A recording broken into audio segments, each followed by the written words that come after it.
Кыргызстан өзүндө болуп жаткан кабарлар менен кебизди улантабыз. Бир жыл ичинде өлкөдө сүт азыктарын экспорттоо 2 эсе жогорулады.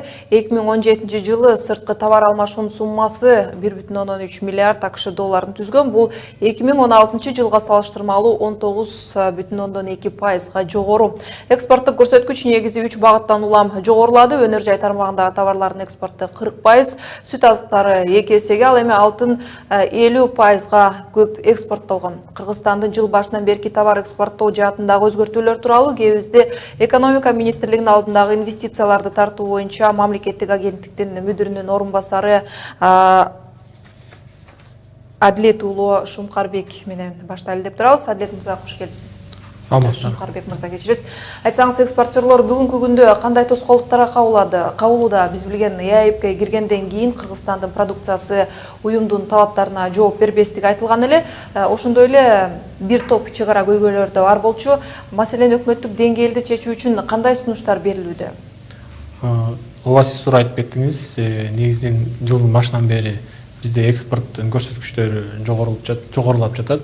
Бирок ага карабастан бүгүнкү күндө атайы бир ушундай көйгөйлөр бар. Негизгисин бөлүп карасак, бул маалымат жеткирүү маселеси, маалымат кабыл алуу.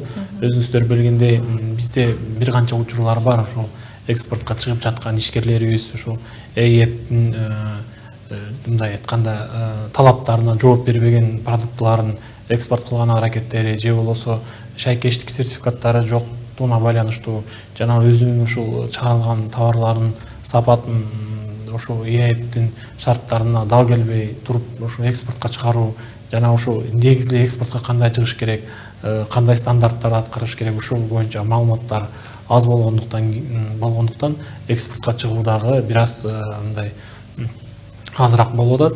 Андан сырткары ушул экспортко даярдануу боюнча дагы атайын маалымат аз деп эсептеп атабыз. Бирок бул маселени, бул көйгөйдү чечүү боюнча биздин агенттик ушул жылдын башынан бери ушул экспорт кербени деген атайы иш-чараны уюштурганбыз. Бул иш-чаранын алкагында ушул жерлерде, ар бир областтарда ушул биздин агенттиктин эксперттери жана башка жергиликтүү бийлик өкүлдөрү, биздин Министерство экономиканын ушул техникалык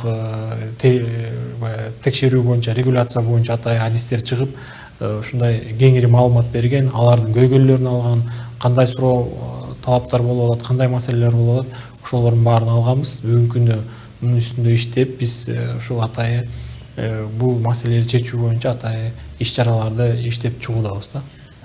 Мырза, мындан тышкары дагы кыргыз экспортерлор кабылган маселелер кайсылар? Массалык маалымат каражаттарында атамекендик продукциялардын экспорттоого мүмкүнчүлүгү жогору, бирок сыртка сатууга шарт түзүлгөн эмес деп айтылып келүүдө.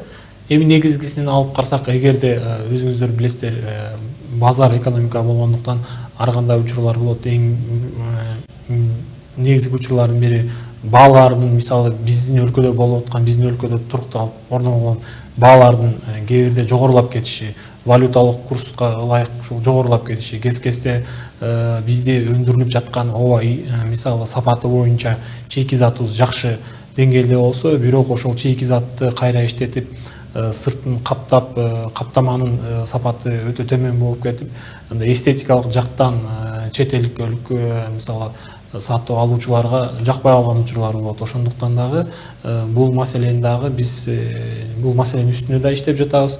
Себеби бул маселени мисалы бир жеке тарап менен эмес, системалык түрдө иштөөгө аракет кылып, бүгүнкү күндө ошол 2018-2020 жылга арналган дагы ушундай экспорттук стратегияга дагы бул маселени чечүү үчүн атайы иш-чараларды киргизип, атайы багандай иш жумуштарды алып баратабыз да.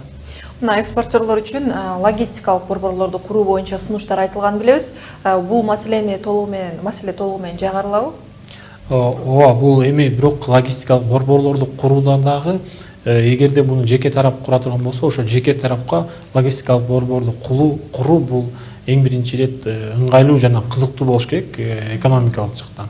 Ошол жактан дагы биздин экономиканын ички мүмкүнчүлүгү, чийки зат базасынын мүмкүнчүлүгү, ошол логистикалык борбор курулса, ошол борбор ошончолук кызматтарды көрсөтө алабы, ошончолук төлөө көрсөтүп, ошол кетирген акчаны кайра чогулта алабы деген максатта атайы баягы биздин ички чийки мындай зат өндүрүүчү базабыз дагы даяр болуш керек да. Албетте бул логистикалык борборлорду куруу дагы биздин приоритеттик мисалы маселе болуп эсептелинет. Бул жагынан дагы финансылык булактарында каржылоо, финансылык булактарында чечүү биздин экономика министрлигинин дагы көйгөйлүү маселелердин бири. Бул жаатында дагы атай ушул өкмөткө жаңы сунуштарды киргизип, атай экспортко чыккан компаниялардын каржы булактарын чечүү үчүн атай мындай өкмөттүн токтом долбоорун иштеп чыкканбыз. Бул токтомду жакынкы арада бекитилет деп күтүүдөбүз. Мына кыргыз продукцияларынын экологиялык тазалыгынан улам дүйнөлүк рынокто талап жогору экендиги баарыбызга маалым. Кээ бир экспортерлор контрабандалык жол менен ташылып кетип жатат деп да айтылып чыгышты эле. Бул тууралуу маалыматыңыздар барбы? Албетте, бул мындай айтканда көмүскө экономика же алардын да бир бөлүгү болгон контрабанда биздин экспортерлорго эмес, биздин жана ички өндүрүшкө деле чоң, аябай терс таасири чоң. Себеби ушул контрабанда жол менен келгендиктен кийин баалар, алар салык төлөнбөгөндүктөн кийин бул төмөн баада бере алат. Ошондуктан биздин ички өндүрүүчүлөргө дагы бул бир кыйла тоскоолдуктар жаратат.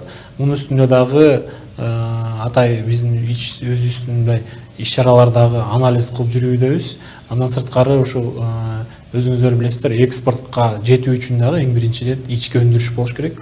Ошо өндүрүүчүлөрдү колдоо максатында дагы биздин ушул мен жана мурда айтып кеткендей атай долбоорлор ушул өкмөткө токтомдун долбоорлорун киргизгенбиз. Анын ичинде дагы мисалы айта кетсек, ушул ХАСП системасынын сертификатын алууга дагы финансылык жактан жардам берүү, экспортко чыгууга ушул жана жаңы заманбап технологияларын сатып алууда же жүгүртүүдө болгон акчалардын толуктоого атай финансылык жактан жеңилдетилген насыя алууга мүмкүнчүлүк түзө турган атай токтомдор кирген. Мындан сырткары ушул мисалы бажы кызматы, чек ара кызматы, фитосанитардык кызматтын баарын ушул функционалдык бири-бирин байланышын жакшыртууда жана экспортерлор, мисалы экспортко чыккан компаниялардын ишин жеңилдетүүгө арналган атай иш чаралар дагы жакын арада ишке ашат деп күтүп турабыз.